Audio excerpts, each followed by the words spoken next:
fitur untuk sign in atau create account di Scopus. Nah, jika kalian sudah punya, maka kalian menggunakan sign in. Tetapi jika kalian belum, kalian akan menggunakan create account. Nah, di sini misalnya create account di sini ya. Nah, jika kalian sudah punya, akan menggunakan seperti ini ya. Nah, coba kalian cek di sini. Misalnya saya menggunakan akun yang ini, maka passwordnya sudah kalian masukkan password. Jika kalian tidak punya account, nanti akan diarahkan ke menu seperti ini, bisa naturalkan. Nah ya, ada email, nanti continue, misalnya emailnya seperti apa, misalnya ada email nanti abcd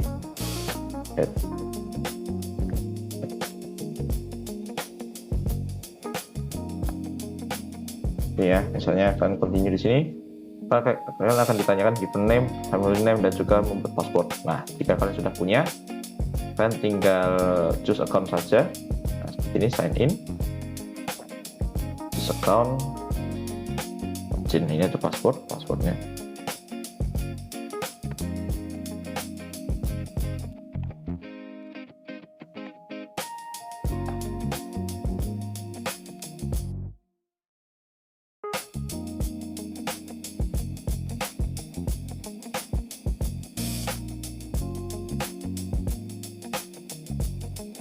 Sign in, nanti kalian akan masuk dengan akunnya. Nah, nanti di sini kalian bisa, jika ingin membuka ini, kalian harus menggunakan kalibrasi menggunakan akun UNS. Nah, jika kalian sudah punya akun UNS, maka kalian akan masuk dengan akun UNS seperti ini. Jika belum, kalian akan masuk menggunakan akun biasa. Lalu nanti di sini ada menu open access atau full access. Di sini kalian lalu masukkan akun UNS kalian, dan kalian akan diberikan link untuk dimasukkan dari Gmail. Nanti kalian masukkan ke link itu, dan kalian akan langsung terbuka full access menggunakan akun UNS atau akun SSO seperti itu.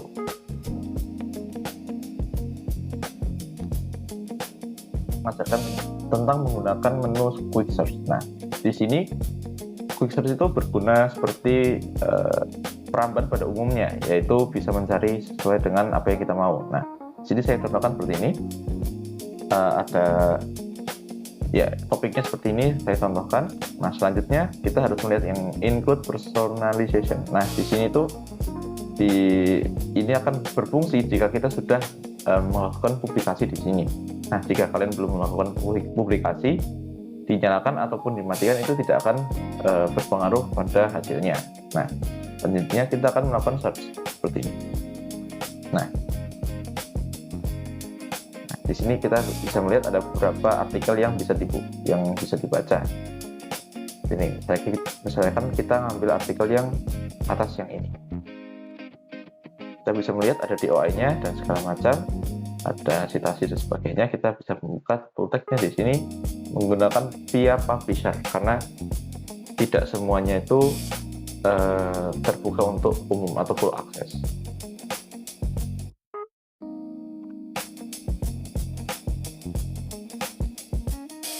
Seperti yang kita lihat di sini. Nah, setelah membuka via publisher, kita akan mendapatkan abstrak di sini, dan juga ya ada cookies dan segala macam. Perlu diingat bahwa tidak semua publisher membuka aksesnya. Jadi ada yang perlu personal account, ada yang perlu institutional account management dan sebagainya, sehingga ya hanya ada beberapa file yang tersedia jika kalian belum mempunyai akun-akun yang harus dipunyai seperti di ILT Journal seperti ini. Nah, tapi ada beberapa file yang seharusnya masih bisa di-download dan juga dibuka walaupun tidak full akses seperti itu. Nah,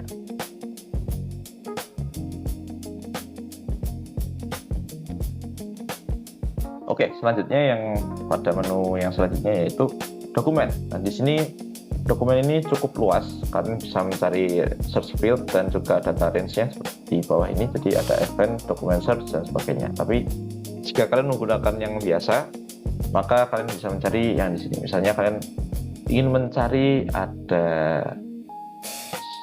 artikel title misalnya atau source title, bisa. Nah, seperti di sini, artikel title kita mencari di sini. Misalnya kita mencari manajemen. Sini kalian add data range-nya, ada batasan data. Nah, misalnya kita ngambil 10 tahun yang lalu, ini to present, yaitu sampai hari ini. Jangan sampai 2026 saja, tetapi sampai hari ini. Siapa tahu ada hari ini sudah ada yang di-upload gitu. Nah, ini data range ini ada search field-nya dan sebagainya, advanced document search, tapi menggunakan data range saja sudah lebih dari cukup jika ini sudah mencakup apa yang kalian cari. Nah, kita akan cari di sini. Yap, nah, sini ada data-data terkait dengan dokumen yang berjudul management. Nah, di sini ada management. Ini dari International Journal of Cancer Management. Ya, ini ada manajemennya di sini 2024. Terus juga ini ada manajemen juga. Sini health management juga ada sebagainya. Seperti yang kita tahu, ini juga bisa dibuka, bisa dilihat abstraknya tadi, bisa dibuka PDF-nya jika ini full open access. Nah, ini seperti ini. Nah, kita loadingnya seperti ini, kalian bisa membuka, lihat ini full open access dari halaman 1 sampai halaman terakhirnya bisa kalian buka, lihat tuh. Seperti ini jika full open access, lihat dari halaman 1 sampai halaman 11. Tanda-tanda untuk full open access itu ada pada nama filenya di sini. Jika nama filenya artikel saja atau review, nah ini review ini hanya review saja. Kalau ini artikel open access, kalian bisa membuka open access secara penuh tanpa harus login dengan yang lain-lainnya. Nah, ada juga contoh yang tidak terbuka secara penuh. Nah, ini misalnya artikel yang ini tidak terbuka secara penuh. Jika kalian klik, maka tidak ada di PDF. Oh, masih ada ternyata. Tetapi mungkin open access-nya tidak sepenuhnya. Nah, ini 25 halaman bisa kalian buka juga seperti itu.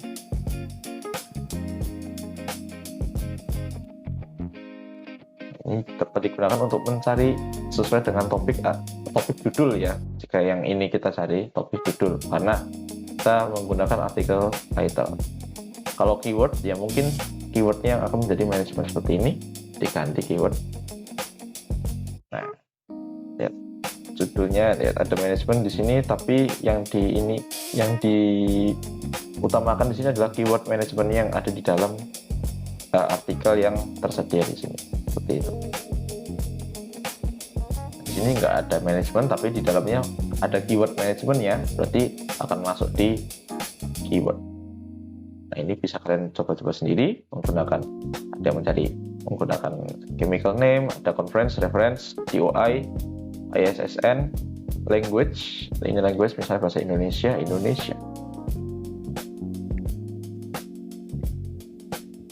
Apakah ada? Nah, kalian bisa melihat di sini ada Indonesia jika ada. Nah, jika tidak ada akan tertulis seperti ini. Not document matching your keyword apa.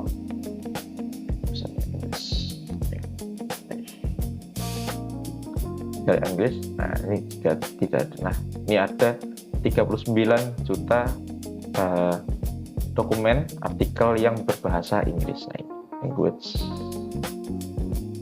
Jadi sekian, kita akan lanjut. Ini ada author. Nah, di sini kalian bisa mencari author yang akan kalian temukan. Misalnya kita menggunakan contoh Profesor Dr. Retno Winarni ya, misalnya Winarni di sini ya, Winarni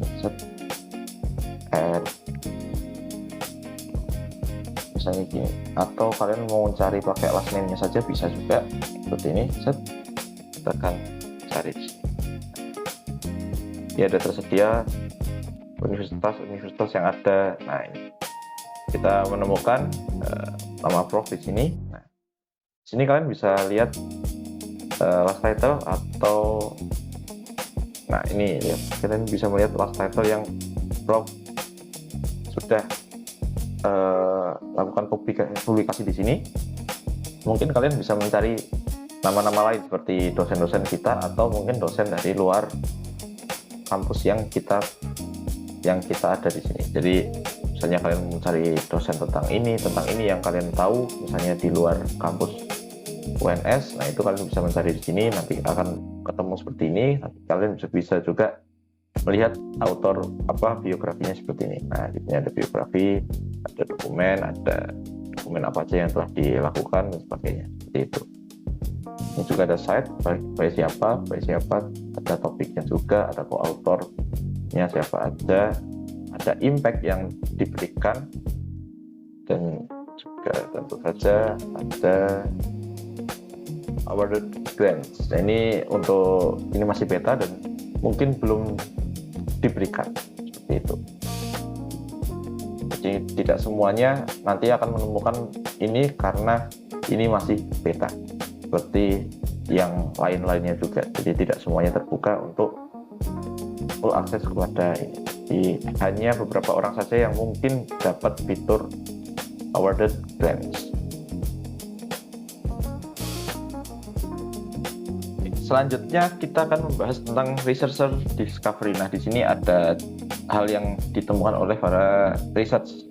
Nah, di sini kita bisa menulis keyword yang terkait dengan research area. Seperti yang kalau di bawah ini ada COVID-19, AI, cancer, sosial psikologi dan sebagainya. Kita akan mencari kuantum.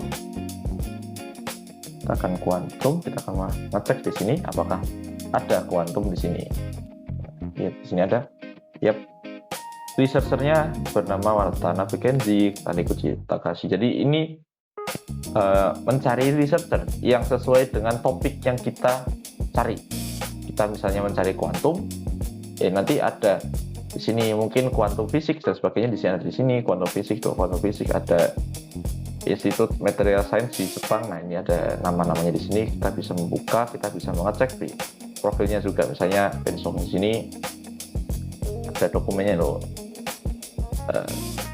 Terakhir dokumen yang ada matching itu 2026. Nah ini ada topik yang berkontribusi.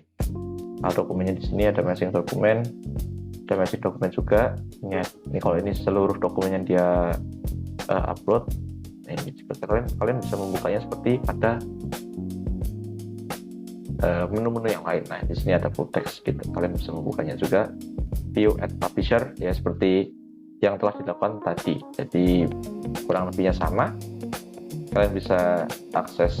Kalau tidak ada akses biasanya seperti ini hasilnya. Jadi harus melakukan lewat institusi. Jadi masuk lewat institusi yang kita punya, seperti itu.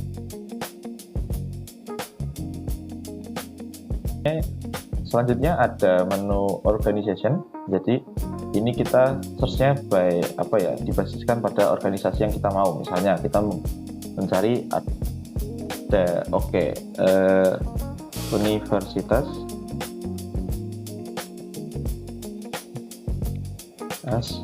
Maret. Nah ini ada 11 Maret. Kita bisa melihat di sini ada berapa sih autor aktif yang ada di universitas ini. Ada berapa dokumen yang sudah di-upload atau dipublish dari universitas ini atau organisasi ini. Nah, lihat di sini ada 16.000 dokumen dan ini dibagi-bagi ya. Jadi subjeknya di engineering, ada physics, ada environment science, social science dan sebagainya. Ada di sini ada banyak sekali. Nah, selain kalian menemukan ada berapa jurnal yang telah dicari dari subjek-subjek yang ada, kita lihat dari strukturnya juga ada. Nah, tidak ada relationship dengan organisasi yang lain. Jadi organisasi ini tidak berafiliasi dengan organisasi yang lain. Kita lihat kolaboratornya dari mana saja. Lihat. Nah, di sini ada 150 collaborating organization. Nah, di di sini rata-rata universitas yang ada di negara kita sendiri. Nah, ini misalnya berbicara dan ada jumlahnya, yaitu dengan Universitas Gadjah Mada kita melakukan upload dokumen yang cuma 900, dan ini bisa dilihat sendiri ada data-datanya di sini. Nah, ini ada banyak sekali sebenarnya, ada teknologi Malaysia dan sebagainya. Ya, ada Sustainable Development Goal. Nah, ini lihat ada goalnya itu kemana saja ya, SDG, precision dan sebagainya. Nah, ini ada SDG contribution segini, zero hunger, quality dan sebagainya. Nah, di sini kalian juga bisa mencari dokumen-dokumen yang tersedia juga di sini, tetapi itu mungkin akan memakan banyak waktu ya. Nah, di sini ada contoh dokumen yang untuk HDD yang no poverty atau mengurangi angka kemiskinan seperti itu. Ini kita membahas mengenai cara penggunaan Scopus AI. Nah, Scopus AI ini kurang lebih sama seperti AI yang pada umumnya kita gunakan. Tetapi ini database-nya yaitu menggunakan database yang ada di dalam Scopus. Nah, di sini ada deep research seperti AI pada umumnya yang digunakan untuk melakukan pencarian yang lebih mendalam terkait topik yang akan kita ambil. Nah, di sini ada juga temporary conversation. Ini digunakan untuk misalnya kalian tidak ingin menyimpan data percakapan dengan AI yang ada sekarang. Nah, jika kita gunakan seperti ini, nanti data ini tidak akan tersimpan di histori pencarian kita. Seperti itu. Kita akan menggunakan big research untuk mencari satu tema yang akan kita ambil. Nah, seperti ini. Pedagogy for elementary school teacher. Kita akan mencari topik ini menggunakan Scopus AI. Setelah kita search seperti ini, nanti akan terlihat AI ini akan mencari database yang sesuai dengan data atau topik yang kita berikan kepada AI-nya.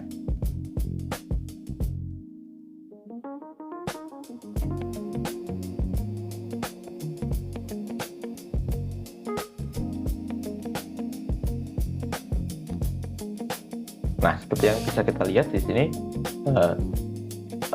ada hasil yang Scopus AI ini berikan, seperti quick reference dari key vending table. Nah, di sini ada blended instructional approach, professional development, resource constraint dan sebagainya. Nah, di sini ada. Nah, di sini juga ada jawaban yang langsung, jadi tidak harus membuka file atau melihat-lihat yang summary-nya di sini, tapi dia langsung menjelaskan di sini. Nah, ini ada study scope, ada batasan di 10-15 tahun dengan meta analisis dan sebagainya, ada disiplin. Nah, disiplinnya di sini tergantung dengan topik yang kalian ambil di sini. Karena kita mengambil pedagogi untuk elementary school, maka disiplin ilmu yang diambil adalah elementary education, STEM dan early childhood untuk yang utama, dan juga inclusive education untuk tambahan, dan digital pedagogi serta social emotional learning yang menjadi tambahan dari tiga disiplin utama. Nah, metodenya meta analisis, kualitatif dan kuantitatif. Terus juga ada action research, professional development, dan studi kasus. Nah, ini ada limitasi dan juga asumsi yang di sini general, juga evidence-nya panjang dan sebagainya, ada divide dan sebagainya. Terus juga ada yang disarankan, jadi research yang akan disarankan untuk kedepannya lagi. Nah, seperti itu. Terus juga ada introduction untuk topik yang kita berikan, ada sintesisnya dari topik-topik yang lain, ada theoretical. Nah, di sini ada traditional, direct, konstruktivis, hybrid model dan sebagainya. Nah, ada play-based pedagogi, play-based learning, play, sebagainya. Juga ada lihat penjelasannya di sini, ada banyak sekali dijelaskan secara singkat. Nanti kalian bisa melihat dari sini. Di sini biasanya sudah ada file-filenya. Nah, kita buka ya sudah ada referensi yang diambil dari Scopusnya seperti itu. Nanti kalian tinggal pencet aja di sini, terus juga open dokumen detail seperti itu. Nah, lihat di sini ada critical analysis, ada profesional, ada ICT, juga challenge and barriers, classroom management, terus juga cultural and belief based barrier dan sebagainya. Nah, ini bisa kita lihat ya, ini sangat banyak sekali bisa diambil. Ini juga ada konklusi atau kesimpulan yang ada di sini. Konklusinya ada creative insight juga dari sini dan sebagainya. Nah, kalian bisa mengambil di sini view as PDF, jadi kalian bisa mendownloadnya sebagai satu PDF yang panjang. Terus juga kalian bisa melakukan follow up question. Di sini misalnya kalian mau bertanya mungkin apa hubungannya, misalnya seperti itu, kalian bisa bertanya dan menjawab seperti menggunakan AI pada umumnya. Nah, kemudian ada ya kurang lebih seperti ini saja kalau kita menggunakan deep research. Jika kita tidak menggunakan deep research, maka hasilnya akan sedikit berbeda dengan yang ada di deep research. Nah, kita akan melihat di sini. Ya, di sini jika kita tidak menggunakan deep research, kita menggunakan biasa, maka hasilnya akan lebih luas. Tapi kalian mungkin mendapatkan beberapa fitur yang cukup menarik juga daripada yang deep research, karena yang deep research itu hanya berfokus pada hasil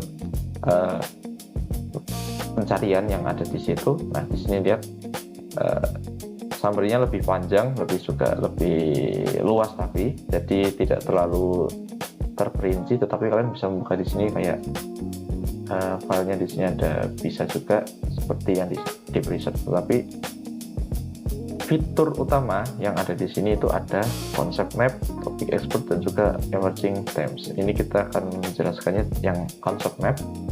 Jadi ada peta konsep yang dibuat. Nah, seperti ini. Jadi AI-nya akan langsung membuat peta konsepnya seperti ini. Kalian bisa membuka dan juga melakukan cek pada ini, misalnya project based learning, seperti apa konsepnya. Nah, ini ada penjelasannya masing-masing seperti itu. Di sini ada konsep project based learning, problem based inquiry, ada seperti. Nah, seperti itu. Untuk topik expert itu hasilnya akan berbeda dengan yang konsep map. Nah, ini jika ini mungkin AI-nya akan memposisikan sebagai mencarikan juga ya orang atau peneliti yang sudah expert dalam bidang ini. Jadi dia akan menjelaskan di sini, mencarikan dan juga memberikan profilnya di sini. Nah, seperti ini. Kalau untuk emerging themes itu, nah ini kan memberikan kayak apa sih yang sering dibahas di dalam tema-tema yang kita ambil. Nah, ini culturally relevant pedagogy in elementary education. Berarti kan ini yang relevan secara kultural atau budaya. Juga ada AI enhance pedagogical practice. Jadi pedagogical practice yang menggunakan AI diintegrasikan untuk memperkuat lagi pedagogical practice and pedagogical competence develop competence, dan juga ini ada digital competence in teacher education. Nah, ini untuk para guru bisa mengambil yang ini sebagainya. Nah, seperti itu ada berbagai macam fitur yang tersedia di sini tetapi tidak tersedia pada deep research. Maka gunakan ini dengan sebaik-baiknya sesuai dengan kebutuhan dan juga tujuan akhir yang akan kalian ambil.